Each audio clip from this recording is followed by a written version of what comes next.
जैसा कि last episode में हमने देखा था कि गॉडेस हाउटो की 7 इमोशन की सारी पावर खत्म हो चुकी, जिसके चलते उनके इमोशंस डिस्ट्रॉय होने वाले थे। उन्हें बचाने का बस एक ही तरीका था, उन्हें मॉर्टल वर्ल्ड में रीइंकार्नेट करवाना। तो चांगशाओ ने होली मदर नोआ को मस्का मारते हुए इन 7 इमोशन को एक ही स्पिरिट में चेंज करवा के डीजांग की मदद से उस स्पिरिट को रीइंकार्नेशन के लिए रेडी कर दिया। साथ ही ये लोग शांग डायनेस्टी की एक लेडी की बॉडी में उस स्पिरिट को ट्रांसफर कर देते हैं। तो जब तक वो बच्चा पैदा नहीं होता, शांग डायनेस्टी का प्रोटेक्टर कांगशुन ही उस लेडी की रक्षा करेगा। अब आगे तो इस एपिसोड की शुरुआत में हम महान सेंट जुआन को देख पाते हैं, जो कि वापस जुआनडो सिटी जाने के लिए निकल पड़े थे, मगर उनका वहां से जाना कांगशुन के लिए गवारा नहीं था। वो उनसे कहने लगा कि आप इतनी जल्दी क्यों जा रहे हो, जो सुनते ही चांगशाओ भी शर्माने लगा। वो सोचता है कि शायद सीनियर ब्रदर के जाने से कांगशुन को बेचैनी हो रही, मगर बेचारा उन्हें रोकने के लिए भी नहीं बोल सकता। उतने में ही चांगशाओ को कांग पिंग की आवाज आती है। वो कह रही थी, वाटर गॉड में तुम्हारे लिए एक बहुत ही बढ़िया सी खबर लेके आई हूँ। तो चांगशाओ तुरंत ही उससे मिलने के लिए टेम्पल में पहुंच जाता है। तो कांगपिंग ने उसे ट्रेजर वाली बात बता दी कि शुरा क्लैन का कोई इम्पोर्टेंट ट्रेजर जीफंग टाओइज्म के कब्जे में है। तो चांगशाओ से उस ट्रेजर के बारे में पूछने लगा, जिस पर कांगपिंग कहती कि आपकी ये दोस्त इधर उधर भाग भाग के पूरी तरह से एग्जॉस्ट हो गई, इसलिए मेरे पास ट्रेजर के बारे में कोई एग्जैक्ट इन्फॉर्मेशन अवेलेबल नहीं है। अगर वाटर गॉड सेंट जुआन की कोई खबर दे दे तो शायद इस नाचीज की दिल को थोड़ी सी राहत मिल जाए। अगर सेंट जुआन के बारे में मुझे कुछ भी पता चल जाए तो मैं तो जोश से ही भर जाऊंगी, फिर शायद मैं वाटर गॉड की मदद कर सकती हूँ। मैं जरूर से शुरा क्लैन के उस ट्रेजर के बारे में पता करूंगी, जो कि फिलहाल जीफंग टाओइज्म के कब्जे में है। जो सुनते ही चांगशाओ अपना सिर पीटने लगा। वो सोच रहा था कि औरत तो डायरेक्ट पेमेंट की मांग कर रही, जब तक इसे रिश्वत ना दी जाए ये काम नहीं करने वाली। लेकिन चांगशाओ से कहता है, देखो इस बार मेरे पास सेंट जुआन की ऐसी कोई चीज नहीं जो मैं तुम्हें दे पाऊँ। अब ये सुनते ही बेचारी कांगपिंग तो गमों के सागर में डूब गई। उसे ऐसा लग रहा था कि मानो उसके प्राण उसका शरीर छोड़कर भाग रहे हैं। अब इससे पहले कि वो रोना शुरू करे, चांगशाओ उसे बताता है कि देखो इतना निराश होने की कोई जरूरत नहीं। दरअसल मास्टर जुआन अभी भी जुआनडो सिटी से वापस आए हैं। मेरे ख्याल से ये खबर तुम्हें चीयर अप करने के लिए काफी होगी। मास्टर जुआन की वापसी की न्यूज से ही कांगपिंग खुशी से झूम उठी। उसके आसपास कई सारे गुलाबी दिल तैरने लगे थे। वो कह रही थी, हाय कहीं मैं खुशी से मर न जाऊं। वाटर गॉड अगर सच बताओ तो मुझे काफी ज्यादा शर्म आ रही है। पता नहीं मैं मास्टर जुआन से कब मिल पाऊंगी। जिस पर चांगशाओ कहता है कि अगर तुम चाहो तो मैं मास्टर जुआन को यहाँ पर इनवाइट कर सकता हूँ, बस उनके सामने अपना ये प्यार का दरिया और फ्लो मत होने देना। मैं जानता हूँ तुम्हारे दिल में लड्डू फूट रहे, मगर तुम्हें अपनी भावनाओं पर काबू रखना होगा, वरना मास्टर जुआन तो तुमसे डर के मारे ही भाग जाएंगे। तो चांगशाओ को अश्योरिटी दी थी कि वो मास्टर जुआन के सामने बिल्कुल भी ऐसी वैसी हरकतें नहीं करेगी। वहीं पर चांगशाओ को तो इसकी मोहब्बत देखकर ही करंट लग रहे थे। वो दिल ही दिल में कहने लगा कि अच्छा हुआ मेरी गर्लफ्रेंड मेरे से इतनी ज्यादा ऑब्सेस नहीं, वरना मैं तो कब का ही ब्रेकअप कर लेता। तो अब चांगशाओ कांगपिंग से बात करने के बाद सीधा सेंट जुआन के पास पहुंच गया। उनसे कहने लगा, सीनियर बहुत दिनों के बाद हमारी मुलाकात हुई है। अगर आप दोबारा जुआनडो सिटी चले गए तो पता नहीं फिर हम कब मिल पाएंगे। तो क्यों ना आप मेरे सी गॉड टेम्पल चलिए, वहाँ पर हम एक साथ ड्रिंक करके थोड़ा सा टाइम स्पेंड कर सकते हैं। जो सुनते ही सेंट जुआन तुरंत ही उसके साथ जाने के लिए रवाना हो गए। दरअसल चांगशाओ का प्लान था मास्टर जुआन और कांगपिंग की मुलाकात करवाना। तो इन लोगों ने टेम्पल में जाने के लिए तुरंत ही वहाँ पर एक पोर्टल ओपन करवा लिया। लेकिन तभी कांगशुन उनसे पूछता है कि क्या मैं भी आपके साथ चल सकता हूँ। चांगशाओ को तो ये सुनकर ही टेंशन आ गया। वहीं पर सेंट जुआन कांगशुन से कहते, हाँ क्यों नहीं, तुम भी हमारे साथ चलो। वैसे भी चांगशाओ काफी टेस्टी खाना पकाता है, तो इस बहाने हमारी पार्टी भी हो जाएगी। चांगशाओ दिल ही दिल में कह रहा था कि यार हम इस कांगशुन को अपने साथ नहीं ले जा सकते। वहाँ टेम्पल में सेंट जुआन को चाहने वाली कांगपिंग बैठी हुई है, और अगर उसने कांगशुन के इरादों को भाप लिया तो मसला हो जाएगा। मगर उन्हें रोकने से पहले वो दोनों टेम्पल की तरफ टेलीपोर्ट हो चुके थे, जिसके चलते चांगशाओ को काफी ज्यादा टेंशन आ रहा था कि पता नहीं उसके टेम्पल में कौन सा हंगामा होगा। अब अगले सीन में हम देखते कि कांगशुन और महान सेंट जुआन टेम्पल में पहुंच चुके थे। कांगपिंग तो उन्हें देखते ही छुप गई। वेल उसने फिलहाल कैट का फॉर्म लिया था, और कांगशुन को उसमें से बहुत ही स्ट्रॉन्ग किलिंग इंटेंट महसूस होता है। साथ ही वो भी कांगशुन को बड़े गुस्से में घूर रही थी। उतने में ही चांगशाओ वहाँ पर पहुँच गया। वो उस कैट से कहता है कि ये हमारे ह्यूमन टाओइज्म के आदरणीय मेहमान हैं, इसलिए इनके सामने तमीज से पेश आओ। तो कांगपिंग तुरंत ही नॉर्मल हो गई। इनफैक्ट सेंट जुआन को देखते ही उसके दोबारा से गुलाबी दिल उछलने लगे थे। सेंट जुआन उसका लाड करते हुए कहने लगे कि अरे वाह, कांगपिंग भी यहाँ पर है। कांगपिंग, कई दिनों के बाद हमारी मुलाकात हुई। तभी चांगशाओ अपनी माइंड पावर का यूज करते हुए सेंट जुआन से बात करता है। वो कह रहा था कि सीनियर, आप कांगपिंग का नाम क्यों ले रहे हो? वो हमारे लिए काम करती है, ये बात तो टॉप सीक्रेट थी, लेकिन अब हमारा सीक्रेट नहीं रहा। तो सेंट जुआन तुरंत ही कांगशुन से कहने लगे कि देखो, कांगपिंग हमारी चांगशाओ के लिए जीफांग टाओइज्म की खबरें लाती रहती, मगर इसके बारे में ज्यादा लोग नहीं जानते, इसलिए प्लीज इस बात को स्प्रेड मत करना, वरना हमारे आगे के सारे प्लान्स फेल हो जाएंगे। तो कांगशुन उनकी तरफ बड़े प्यार से देखकर कहने लगा कि बिल्कुल फिक्र मत करो, ये बात हमेशा सीक्रेट रहेगी। लेकिन कांगपिंग ने कांगशुन की नजरें और उसकी बातों की स्टाइल को भाप लिया था। वो सोचती कि ये बंदा तो मेरे मास्टर जुआन के साथ कुछ ज्यादा ही प्यार से बात कर रहा है। नहीं, यहाँ पर कुछ तो गड़बड़ जरूर होगी। तो तुरंत ही चांगशाओ से पूछने लगी कि बताओ, इस बंदे का सीन क्या है? ये मेरी मोहब्बत को वैसी नजरों से क्यों देख रहा? हालांकि चांगशाओ को समझ नहीं आ रहा था कि उसे क्या जवाब दिया जाए, इसलिए वो कांगपिंग को देखकर अजीब सी स्माइल करने लगा। अब ये लोग ड्रिंक करने आ चुके थे, तो चांगशाओ ने बताया कि सीनियर, मैं अभी किचन में जाकर आपके लिए कुछ अच्छी सी डिशेस बना के लाता हूँ। और फिर वो बड़ी ही तेज रफ्तार से वहाँ से दफा हो गया। उसे इस लव ट्रायंगल में बिल्कुल भी नहीं फंसना था, जिसके बाद वो अपने कमरे में जाकर मस्त फैलाकर बैठ जाता है। साथ ही वो लाइव स्ट्रीमिंग चालू करके इन तीनों के मजे लेने लगा। इनफैक्ट सारे ट्रेजर भी वहाँ पर जमा हो गए थे। चांगशाओ कह रहा था कि शायद अब महान सेंट जुआन चेस खेलेंगे, जिस पर पगोड़ा कहने लगा, हाँ भाई, हमारे सेंट जुआन तो चेस में माहिर है, साथ ही साथ उनके पास कई सारी पावरफुल एबिलिटीज भी है। ऐसी कोई चीज नहीं जिसमें उन्होंने महारत हासिल ना की हो, लेकिन दिल के मामले में उनके जितना बड़ा बेवकूफ इस दुनिया में कोई नहीं होगा। प्यार और मोहब्बत के बारे में तो उनका दिमाग बिल्कुल नहीं चलता। मेरे ख्याल से उनके दिमाग के 2-4 स्क्रूज गिर चुके होंगे, इसलिए तो आज तक कभी भी किसी लव लेटर को समझ नहीं पाए। उन्हें तो बस एक ही चीज का नॉलेज है, जो कि है कल्टीवेशन और कल्टीवेशन। इतना ही नहीं, वो कल्टीवेशन करने में इतने बिजी थे कि गलती से डाफ हेवन के साथ मर्ज होने चले गए। मगर ये अच्छा हुआ कि हमारे मास्टर सेंट टाइचिंग ने समय रहते उन्हें वापस खींच लिया। चांगशाओ को भी इस गॉसिप में काफी ज्यादा इंटरेस्ट आ रहा था। पगोड़ा उसे बताता है कि सेंट टाइचिंग को पता था ये बंदा कल्टीवेशन कर करके पागल हो जाएगा, इसलिए उनके सीनियर सेंट टाइचिंग ने उन्हें एक टास्क दिया कि जाओ जाकर हमारे ह्यूमन टाओइज्म को इस दुनिया में एक्सपांड करो। लेकिन उनका असली मकसद ये था कि मास्टर जुआन ने बाहर की दुनिया में जाकर अपने लिए किसी डाव पार्टनर की तलाश करनी चाहिए। उन्होंने जुआन को बताया कि कोई अच्छी सी लड़की देखकर शादी कर लो, मगर ये बंदा इतना कमीना है कि सीधे जाकर जोड़ियां बनाने वाले को ही धमकाने लगा। मास्टर जुआन मैच मेकर से कह रहे थे कि खबरदार, मेरे लिए कोई जोड़ी बनाई तो मुझे किसी पार्टनर की कोई जरूरत नहीं है। उनकी इस हरकत को देखकर मैच मेकर ने उनकी होने वाली दुल्हन को किसी और बंदे के गले बांध दिया। सेंट टाइचिंग को तो ये समझ नहीं आ रहा था कि वो मास्टर जुआन को शादी करने के लिए कैसे कन्विंस करेंगे। तो फाइनली सेंट टाइचिंग ने भी हार मान ली और तभी से मास्टर जुआन अकेले ही इधर उधर मुंह उठा के घूमता रहता। चांगशाओ तो मास्टर जुआन के किस्से सुनने के बाद जोर जोर से हंसने लगा। वो इतना तो समझ गया था कि सेंट जुआन प्यार मोहब्बत के मामले में बिल्कुल कच्चे हैं। इधर कांगपिंग बड़े ही क्यूट तरीके से अंगूर के साथ खेलते हुए सेंट जुआन को रिझाने की कोशिश कर रही थी। हालांकि उसकी ये हरकतें कांगशुन को बिल्कुल पसंद नहीं आती। वो उससे कहने लगी कि मैं तुम्हारे ट्रू फॉर्म को देख सकता हूँ, तुम एक ब्लड मस्कीटो क्वीन हो, यानी कि मच्छरों की रानी। तो बताओ फिर तुमने ह्यूमन टाओइज्म के साथ दोस्ती क्यों की? लेकिन कांगपिंग इस पर कोई जवाब नहीं देती।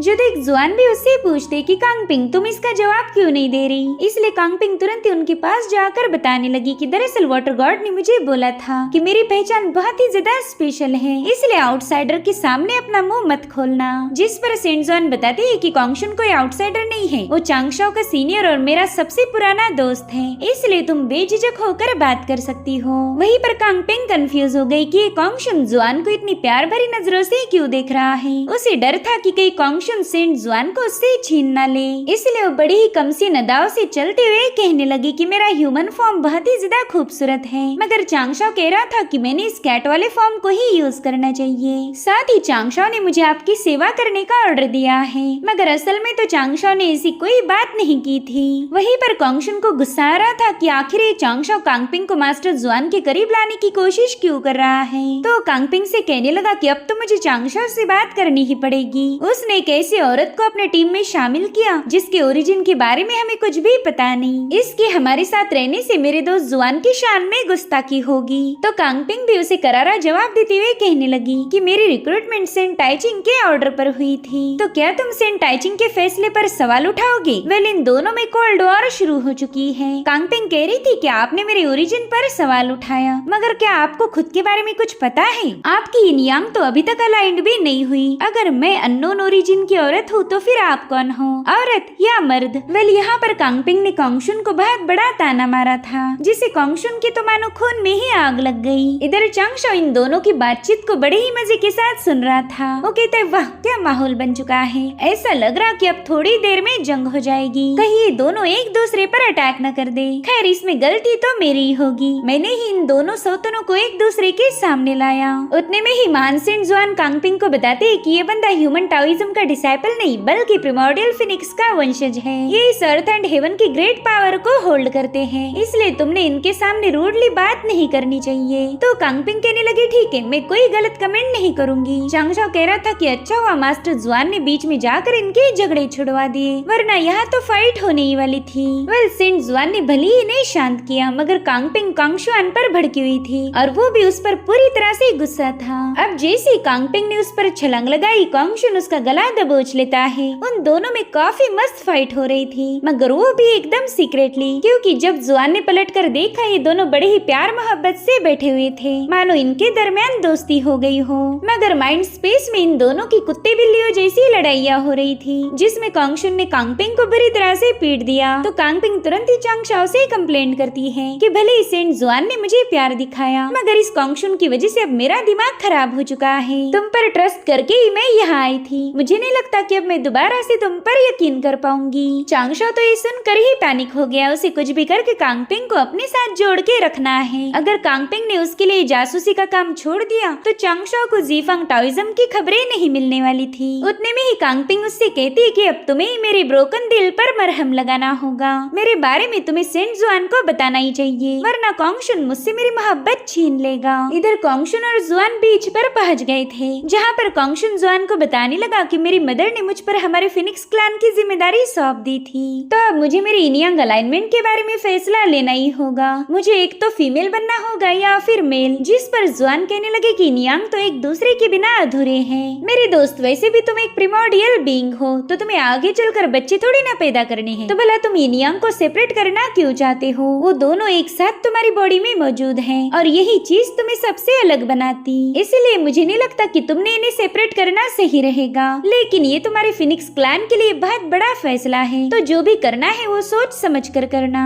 उनकी बातों से कांगशुन काफी ज्यादा मायूस हो गया। वो कह रहा था कि मैं तुमसे कुछ और जवाब की उम्मीद कर रहा था, मुझे लगा कि तुम मुझे फीमेल बनने के लिए बोलोगे, लेकिन तुम्हें तो मेरी जरा भी फिक्र नहीं। जिसके बाद वो अपना टूटा हुआ दिल लेकर शांग डायनेस्टी की तरफ रवाना हो गया। जुआन को तो ये समझ नहीं आ रहा था कि उन्होंने ऐसा क्या गलत बोला कि कांगशुन नाराज होकर उन्हें बिना अलविदा कहे वहाँ से चला गया। उतने में ही चांगशाओ वहाँ पर आ जाता है। वो कह रहा था बड़े भाई yin yang अलाइनमेंट का मतलब है औरत और मर्द का एक ही साथ एक बॉडी में एग्जिस्ट करना। तो क्या आपको वाकई समझ नहीं आया कि कांगशुन ने आपसे वो सवाल क्यों पूछा था? वो चाहती थी कि आप उन्हें फीमेल जेंडर चूज करने के लिए बोलो। जो सुनते ही जुआन तो काफी ज्यादा हैरान हो गए। वो कह रही थी चांगशाओ, क्या कांगशुन को मेरे से मोहब्बत हुई है? क्योंकि मैं तो बस उसे एक अच्छा दोस्त मानता हूँ। तो चांगशाओ ने जाकर बताता है कि सिर्फ कांगशुन को ही नहीं बल्कि कांगपिंग को भी आपसे प्यार है, और वो भी आजकल से नहीं बल्कि कई सालों से। वो दोनों आपसे हद से ज्यादा प्यार करते हैं, इसलिए तो आज उन दोनों में झगड़े होने वाले थे। ये सारी बातें सुनने के बाद जुआन को तो बहुत बड़ा शॉक लग गया। उनके दिमाग में कई सारी बातें चलने लगी। उन्हें समझ नहीं आ रहा था कि अब उन्होंने क्या करना चाहिए, इसलिए वो तुरंत ही वहाँ से भाग निकले। चांगशाओ कह रहा था अरे वाह, सेंट जुआन को तो यूं डर के मारे भागते हुए मैंने पहली बार देखा है। अब सीन शिफ्ट होकर हमें जीफंग टाओइज्म दिखाया गया, जहाँ पर जू बोधी सेंट जुनटी से कह रहा था कि ग्रेट कैटास्ट्रोफी से पहले ही हमें हमारे सेक्ट को प्रोटेक्ट करने के लिए इंतजाम कर लेना चाहिए। मेरे ख्याल से अब हमारी इमॉर्टल डिवाइन किंगडम को वापस बुलाने का वक्त आ चुका है।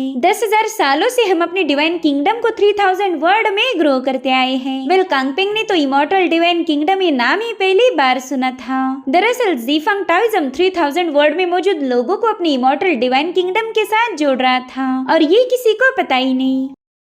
इनफैक्ट ह्यूमन टाओइज्म के सेंट्स को भी इसकी खबर नहीं थी कि जीफंग टाओइज्म और इमॉर्टल किंगडम के दरमियान कोई कनेक्शन है। जुबोदी कहने लगा कि हमने 3000 वर्ल्ड में बचे हुए सारे कॉन्टिनेंट्स को हमारे किंगडम के साथ अलायंस कर देना चाहिए। इससे हमारा जीफंग टाओइज्म यूनाइट हो जाएगा। अगर हम इसमें कामयाब हो गए तो 3000 वर्ल्ड की जितनी भी मेरिट्स है वो हमारे जीफंग टाओइज्म के कब्जे में आएगी। इससे तो हमारी पावर्स काफी हद तक बढ़ जाएगी। फिर इस दुनिया में ऐसा कोई सेक्ट नहीं होगा जो हमारा मुकाबला कर पाए। इधर कांगपिंग दिल ही दिल में सोच रही थी कि इस इमॉर्टल डिवाइन किंगडम के बारे में मैंने जल्दी से वाटर गॉड को बता देना चाहिए। इसलिए वो तुरंत ही अपने मच्छर वाले फॉर्म में आकर चांगशाओ की तरफ रवाना हो गई। जब चांगशाओ को इस इमॉर्टल डिवाइन किंगडम के बारे में पता चला तो तुरंत ये मैटर जेड एम्परर के सामने रख देता है। वो कहने लगा कि इमॉर्टल डिवाइन किंगडम जीफंग टाओइज्म के लिए काम करता है और ये बात हमें पता ही नहीं थी। इस डिवाइन किंगडम ने 3000 वर्ल्ड के लोगों को चुना लगाया, उन्हें घर बार छोड़कर बस इबादत करने पर मजबूर करवा दिया, जिसके चलते उन लोगों ने कई सारी मेरिट जमा कर ली। और रही बात उन मासूम लोगों की तो भूखे प्यासे मारे गए। कुछ दिनों पहले जो लाखों करोड़ों सोल्स रीइंकार्नेशन के लिए आई थी वो शायद इसी इमॉर्टल डिवाइन किंगडम की वजह से मारे गए थे। ये सब सुनकर तो जेड एम्परर काफी ज्यादा भड़क गए। वो कह रहे थे कि जीफंग टाओइज्म मेरिट की लालच में आकर इतनी घिनौनी हरकत करेगा, ये मैंने कभी सोचा भी नहीं था। हमने इस जीफंग टाओइज्म और इमॉर्टल डिवाइन किंगडम को जल्द से जल्द तबाह कर देना चाहिए। ये लोग हम सब के लिए कैंसर बन चुके हैं। अगर इन्हें खत्म नहीं किया तो ये हमारी पूरी दुनिया को डिस्ट्रॉय कर देंगे। चांगशाओ भी उनकी बातों से पूरी तरह से अग्री था, मगर वो एम्परर को बताता है कि इमॉर्टल डिवाइन किंगडम लगभग 10,000 सालों से 3000 वर्ल्ड में पनप रहा है, जो कि हमारे कॉन्टिनेंट से काफी ज्यादा दूर है। तो हमारा हेवनली कोर्ट उनका डायरेक्ट मुकाबला नहीं कर सकता। जिस पर जेड एम्परर कहने लगे कि तुम्हारे पास इसका भी कोई सोल्यूशन जरूर होगा। तो चांगशाओ तुरंत ही उन्हें अपने प्लानिंग के बारे में बताने लगता है। वो कह रहा था कि जीफंग टाओइज्म इमॉर्टल डिवाइन किंगडम के आड़ में छुपकर पूरे 3000 वर्ल्ड को डोमिनेट कर रहा, इसलिए अब हमारा हेवनली कोड भी उन्हीं की स्ट्रेटेजी का यूज करेगा।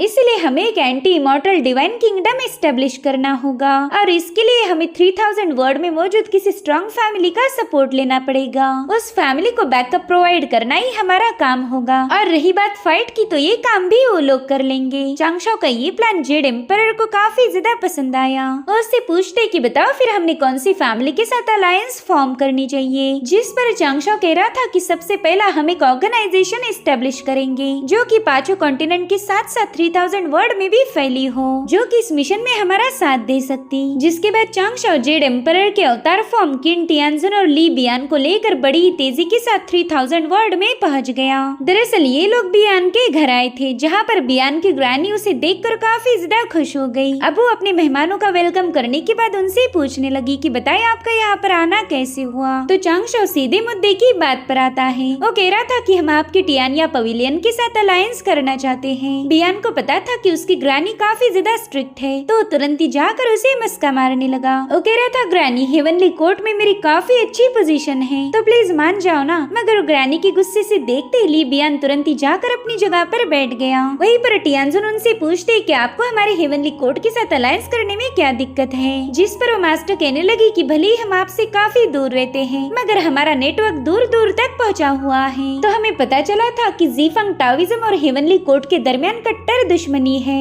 अगर हमारा टियानिया पवेलियन इसमें फंस जाए तो फिर हमें तुम लोगों की दुश्मनी में बेवजह पीसा जाएगा। चांगशाओ सोचता है कि ये मास्टर तो दोनों साइड में किसी को भी सपोर्ट नहीं करती, इसलिए वो ग्रैनी से कहता है कि दोस्त बनाना अच्छी बात होती है। और वैसे भी इस 3000 वर्ल्ड में आपका टियानिया पवेलियन अकेला पड़ चुका, तो आज न कल आप पर भी जंग का टाइम आ जाएगा। अगर आप अपनी बियान फैमिली और इस टियानिया पवेलियन को बचाना चाहती हो तो आपको कैटास्ट्रॉफी होने से पहले ही फैसला लेना पड़ेगा। उतने में एक डिसाइपल हॉल में आकर उसे बताने लगी कि इमॉर्टल डिवाइन किंगडम ने सीक्रेट रेल्म के बाहर अचानक से हमला कर दिया है। जो सुनते ही ग्रैनी काफी ज्यादा भड़क गई थी। तब तक इमॉर्टल डिवाइन किंगडम का मास्टर उनके दरवाजे तक पहुंच गया। वो कह रहा था कि हमारे डिवाइन किंगडम ने आप लोगों से दोस्ती करने की बहुत कोशिश की, मगर टियानिया पवेलियन ने कोई जवाब नहीं दिया, इसलिए अब हमें जबरदस्ती करनी पड़ेगी। इधर ग्रैनी चांगशाओ से पूछ रही थी कि अगर हमने हेवनली हेवनली कोर्ट के साथ अलायंस फॉर्म कर ली तो बदले में हमें क्या मिलेगा। जिस पर चांगशा बताता है कि हम आपको इस इमॉर्टल डिवाइन किंगडम के अटैक से प्रोटेक्ट करेंगे। और उतने में चांगशा ने ली बियान को लड़ाई करने भेज दिया। बियान ने अकेले ही इतनी बड़ी आर्मी के साथ फाइट करना शुरू कर दी थी, जो देखते ही ग्रानी को टेंशन आने लगा। वहीं पर चांगशा कहता है कि ली बियान हमारे हेवनली कोर्ट का वॉरियर है, इसलिए वो इन सबको लाइन पर लाने के लिए काफी हो जाएगा। और इसी के साथ एपिसोड यहीं पर एंड हो जाता है। Thank you so much for watching. Bye bye, take care.